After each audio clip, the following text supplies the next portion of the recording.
Hello everyone, स्वागत है आपका मेरे YouTube channel VK math classes में। इस वीडियो के अंदर आपको बताऊंगा कक्षा 10 का सामाजिक विज्ञान का पेपर जो आपका 7 मार्च के दिन पूछा जाएगा। तो वीडियो को शुरू करने से पहले अगर आप मेरे चैनल पर नए हैं तो चैनल को सब्सक्राइब कर लें और बेल आइकन को प्रेस कर लें, जिससे आपको आने वाली हर वीडियो का नोटिफिकेशन मिल जाए सबसे पहले। अगर आप सन 2022 और सन 2023 का पेपर देखना चाहते हैं कि बोर्ड के अंदर पेपर किस टाइप का आया था, तो उस वीडियो का लिंक भी आपको डिस्क्रिप्शन बॉक्स में मिल जाएगा, आप वहां जाकर उस वीडियो को देख सकते हैं। तो आइए शुरू करते हैं।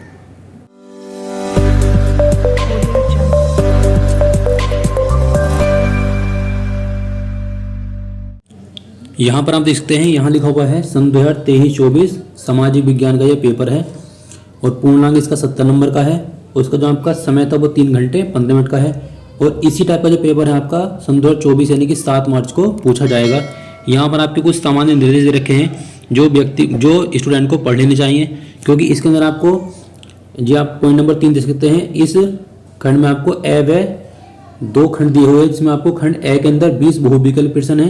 तो जो 20 बहुविकल्प प्रश्न है वो आपको करने हैं OMR सीट पर, और बाकी जो आपका 50 नंबर का वर्णनात्मक प्रश्न बचते हैं वो आपके करने पड़ते हैं नोटबुक पर। और साथ ही आपको इसमें मानचित्र भी दिए जाएंगे। 2 मानचित्र हैं और दोनों मानचित्रों को आपको सावधानी पूर्वक भरना है। अब हम देखते हैं इसके अंदर जो पहला क्वेश्चन आपको दिया हुआ था बहुविकल्प नंबर 1, वो था आपका कि राष्ट्रवाद का उदय सर्वप्रथम किस देश से हुआ था। तो राष्ट्रवाद का जो उदय हुआ था सर्वप्रथम वो हुआ था आपका फ्रांस से, और फ्रांस से आपका हुआ था 1789 के अंदर। तो 1789 के अंदर आपका फ्रांस में राष्ट्रवाद का उदय हुआ था। तो इसका ऑप्शन नंबर आपका 2 बिल्कुल सही हो जाएगा। नेक्स्ट क्वेश्चन आपका है ड्यूक मेटरनिक ने सामाजिक व्यवस्था का सबसे खतरनाक दुश्मन किसे बताया था। तो इसका आपको जो सही आंसर हो जाएगा वो जाएगा आपका ऑप्शन नंबर 4 जियोसेपी मैथ्सनिको।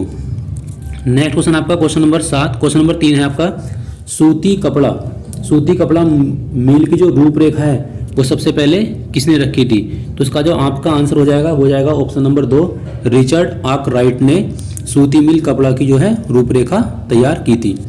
अब आपका क्वेश्चन नंबर 4 था 1928 से 1934 के बीच भारत में गेहूं की कीमत 50% तक गिर गई थी। इसका मुख्य कारण क्या था अंतर्राष्ट्रीय बाजारों में।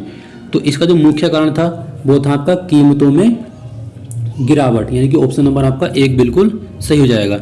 नेक्स्ट क्वेश्चन आपका क्वेश्चन नंबर 5 देख सकते हैं। 1448 में गुटेनबर्ग ने कौन सी पुस्तक छापी थी। तो गुटेनबर्ग ने जो पुस्तक छापी थी वो थी आपकी बाइबिल। ऑप्शन नंबर आपका 4 बिल्कुल सही हो जाएगा। अगला क्वेश्चन आपका बेल्जियम में सामुदायिक सरकार का चुनाव कौन करता है। तो इसका जो चुनाव करता है वो करते हैं वहाँ के रहने वाले व्यक्ति जो केवल आपका जर्मन भाषा बोलते हैं। तो इसका ऑप्शन नंबर आपका 3 बिल्कुल सही हो जाएगा। नेक्स्ट आपका निम्नलिखित में कौन सा लक्षण संघीय सरकार से संबंधित नहीं है। तो इसका जो आपका आंसर हो जाएगा वो जाएगा आपका ऑप्शन नंबर 3 संघ एवं राज्यों के मध्य शक्तियों का विभाजन। इसका अब हम देखते हैं नेक्स्ट क्वेश्चन नंबर आपको जो 8 दिया हुआ है वो है आपका निम्नलिखित में से लैंगिक असमानता को बढ़ावा देने का कारण नहीं है। तो जो आपका आंसर हो जाएगा वो जाएगा आपका महिलाओं में साक्षरता दर की जो आपकी कमी है। ऑप्शन नंबर 4 बिल्कुल सही हो जाएगा। नेक्स्ट आपका सांप्रदायिकता की समस्या प्रारंभ होती है। तो सांप्रदायिक की जो समस्या प्रारंभ होती है वो होती है जब आपको कुछ ही धर्मों को प्रधानता दी जाती है, तब यहाँ आपके दंगे भड़क जाते हैं किसी भी राज्य में या किसी भी देश के अंदर। अब हम देखते हैं क्वेश्चन नंबर 10। क्वेश्चन नंबर 10 आपको दे रखा है निम्नलिखित में कौन सा संघ सूची का विषय नहीं है। तो संघ सूची का जो आपका विषय नहीं होता वो होता आपका शिक्षा। ऑप्शन नंबर 3 बिल्कुल सही हो जाएगा। अब है आपका निम्नलिखित में से पंजाब में भूमि संकुचन का मुख्य कारण क्या है। तो पंजाब के अंदर जो भूमि संकुचन का जो मुख्य कारण होता है वो होता है आपका अधिक सिंचाई। ऑप्शन नंबर आपका 2 बिल्कुल सही हो जाएगा। नेक्स्ट क्वेश्चन आपका क्वेश्चन नंबर 12। क्वेश्चन नंबर 12 में आपको कुछ बांध दिए हुए हैं और उनकी नदियों के नाम दे रखे हैं। तो कौन सा बांध आपका किस नदी पर बनता है इसके बारे में हमें बताना है। तो आपका जो पहला है वाहखड़ नांगला जो होता है आपका सतलुज नदी पर बनता है। तो पहले का आपका हो जाएगा तीसरे से। फिर आपका हीराकुंड जो बांध होता है, हीराकुंड बांध होता है आपका वो होता है आपका महानदी पर। तो दूसरे का आपका हीराकुंड जो बांध होता है वो होता है आपका महानदी पर, तो दूसरे का हो जाएगा आपका 4। फिर सरदार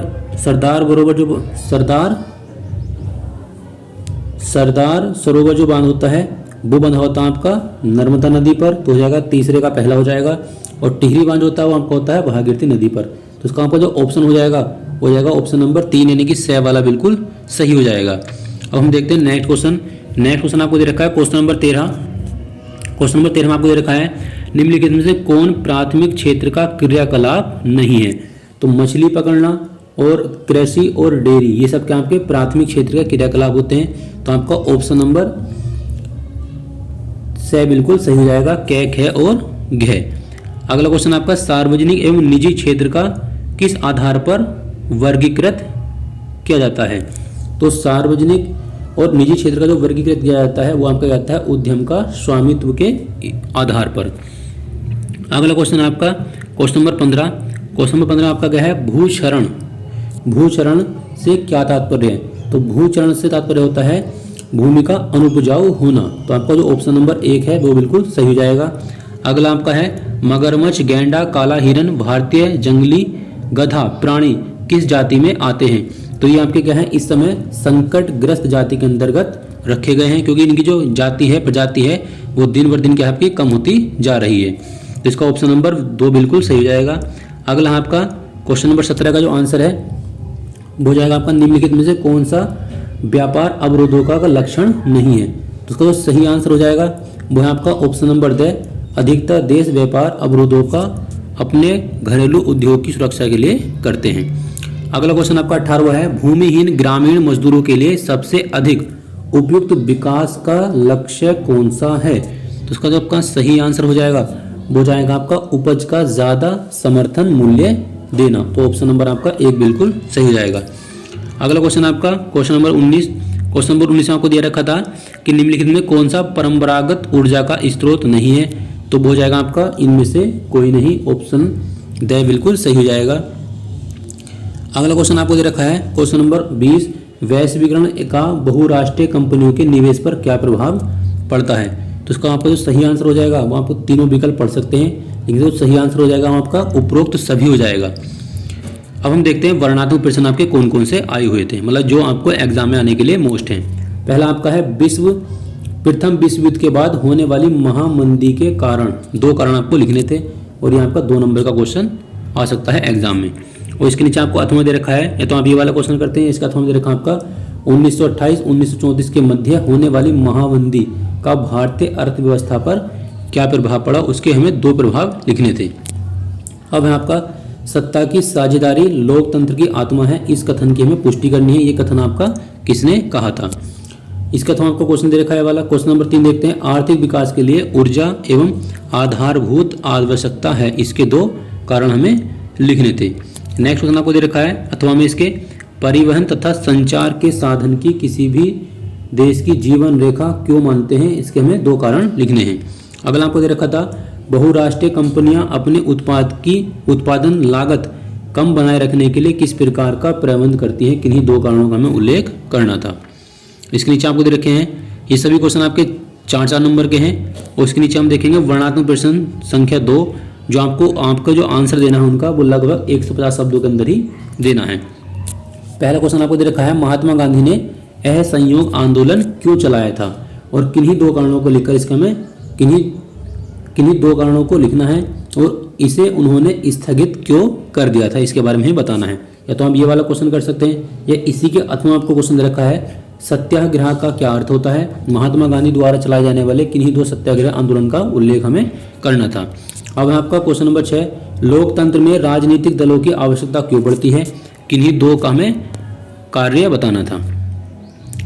इसके अथवा आपको दे रखा है लोकतंत्र उत्तरदायी पारदर्शी एवं वैध शासन की व्यवस्था देता है, इस कथन की भी व्याख्या करनी है। अगला क्वेश्चन आपको दे रखा है मृदा अपरदन का क्या कार्य होता है। तो मृदा अपरदन बोलते हैं मृदा का या मिट्टी का कटाव होना। तो मृदा अपरदन से भूमि पर पड़ने वाले 2 प्रभावों का हमें वर्णन करना था। इसी के अथवा में आपको दे रखा है भारत में पाए जाने वाले मोटे अनाजों का आपको उल्लेख करना है और इनकी पैदावार बढ़ाने के लिए क्या उपाय कर सकते हैं, किन्हीं 2 का हमें उल्लेख करना है। ये भी क्वेश्चन आपका बहुत अच्छा है। अगला आपको दे रखा था असंगठित क्षेत्र के श्रमिक सामाजिक भेदभाव के शिकार हैं, इसके 3 कारणों को हमें लिखना था। अगला आपको दे रखा था क्वेश्चन नंबर, इसी में अथवा में दे रखा है मानव विकास सूचकांक क्या है, ये आप पढ़ सकते हैं। फिर आता है आपका मानचित्र संबंधी कार्य। आपको एग्जाम में जो है नक्शे दिए जाएंगे, आपको भरना है उस नक्शे के अंदर।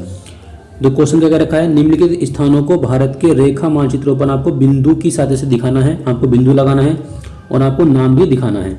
और सही, अगर आप सही करते हैं तो उसके लिए आधा और आधा, मतलब कुल मिला के ये सब क्वेश्चन के आपके 1-1 नंबर के हैं। और अगर आप केवल उसका नाम लिखते हैं तो आधा नंबर मिलेगा, और आप उस जगह को नक्शे के अंदर दर्शा देते हैं तो आपको आधा नंबर और मिल जाएगा। जैसे आपको क्वेश्चन दे रखा है कि वह नगर जहां आपका जलियांवाला बाग का हत्याकांड हुआ था, तो आप सभी जानते हैं वो अमृतसर में होता।